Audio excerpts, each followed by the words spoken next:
Okay, so in this video, I'm going to be talking about why I wait for my alerts to get hit before placing trades. So today on USD CHF, I took a trade. So what happened is, let me put this on replay mode. So, shit. So right here, like this is like pre-London session. I marked up this support zone right here, and I put my stop loss right below this next support zone, and I targeted a 1 to 2. And market literally just spiked the fuck down, like really quick. So I exited the trade like around this area right here, 1/3 of the way to my stop loss. But since I got in at the zone, I was able to control how much money I I make or lose. I made or lose.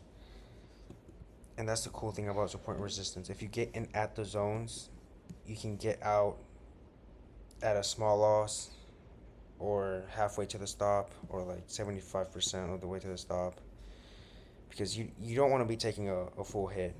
I mean, you can, but I usually don't do that.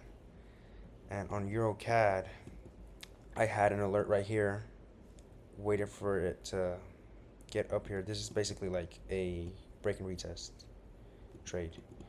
So right here, this right here, this is a support zone. Market came down, broke this support zone, retested, had a deep pullback, and I went for a 1 or 2.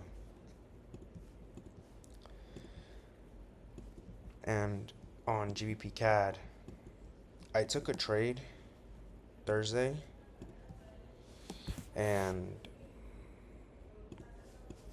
my whole analysis was that market got to this resistance zone, and I was waiting for a pullback to the next support zone, which was like right here. And I had my stop loss like right here. Actually, I got in like, say right here. Trade looks something like this. So got to this resistance zone. I was anticipating a pullback, bam, and that's what happened. But got right here, market structure started to get formed, and I took this trade at the end of New York session, but during Asian session, it started to bounce. So I was like, okay, I'm gonna go to sleep. So what I decided to do is I decided to move my stop loss to like right here, basically halfway to the stop, and it ended up going against me. And then the next day, I was anticipating a retest, but it didn't have a pullback. I had an alert right here.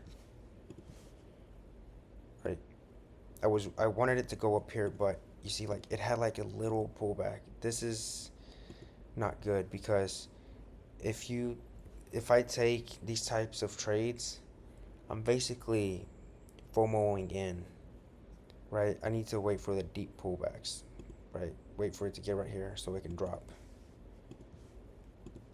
Because this little move, it didn't, like right here, this is the support. This is a support zone, right? It broke below it. Now it needs to come up and retest. It didn't retest. Instead, it just dropped. And I also took a trade right here on GBP CAD. I took a very small loss. Like I got in right here. Had my stop loss like down here. No, it was tighter.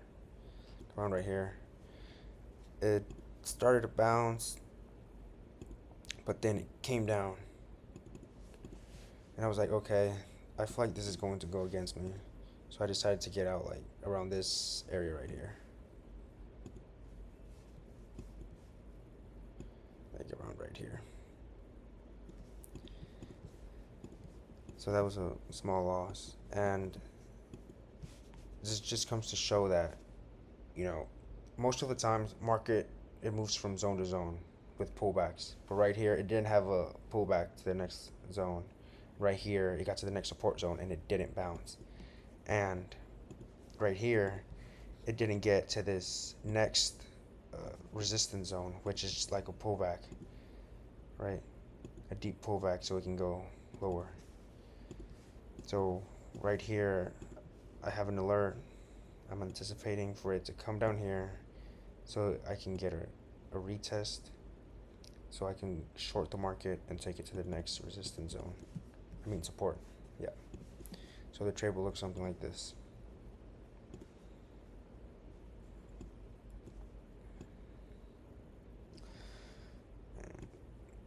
Yeah. 1 to 2. So yeah, that's what I'm looking forward to the next week. And also on NCD JPY. So for this week, I had this resistance level marked up. As you can see, it almost got to it, right? But then it dropped. But people, when they see shit like this, they get in right away because, oh, I'm gonna miss this move. So like they get a worse entry if they get in like down here instead of just being patient and waiting for it to like come up here where my alert is at.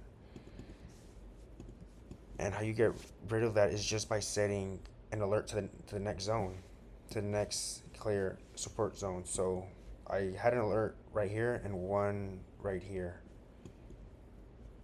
So on Sunday when the market opens, this is either going to bounce right here and it's going to come up here, and then I'll short the market to take it to this next level, which is down here. And then if it does this, bam, I'll wait for a retest for it to come right here, and then just take it down. But yeah, I have alerts on almost every currency pair. Right here, support level. Market looks like it's on uptrend. It like broke past this resistance, so I think it's going to go up, pull back, then go up higher.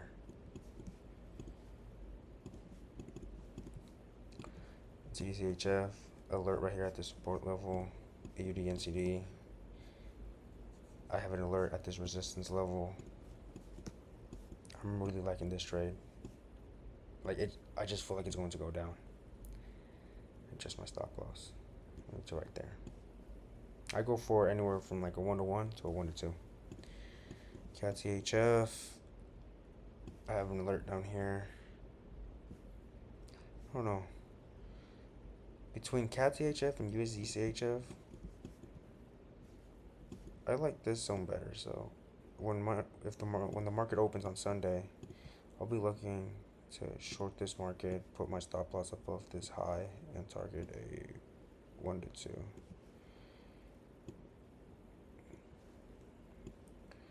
Yeah, something like that. But we'll see. CAD JPY. So for this pair, if I was to buy right here, I had an alert, but I was already in 2 trades, so I was like, okay, I'm not taking this trade. So it got right here, blew right through it, got to the next zone, to the next support zone, which is right here. Blew right through it and got to this next zone, right? I consider this a support zone, but it's not really clear because as you can see, like it bounced right here, but then it came down to these lows, right? But you know, it could have worked out. But usually when I enter trades on like a lot of currency pairs, when my alerts get hit, you know, it's like most of the trades like they end up losing. And well, I can win a lot of trades in a row, but I can also lose a lot of trades in a row. So it's better for me to enter 1 to 2 trades and just let those 2 play out, and then wait for the next best zones. or wait for my alerts to get hit. Same thing. But yeah, that's why I wait for my alerts to get hit.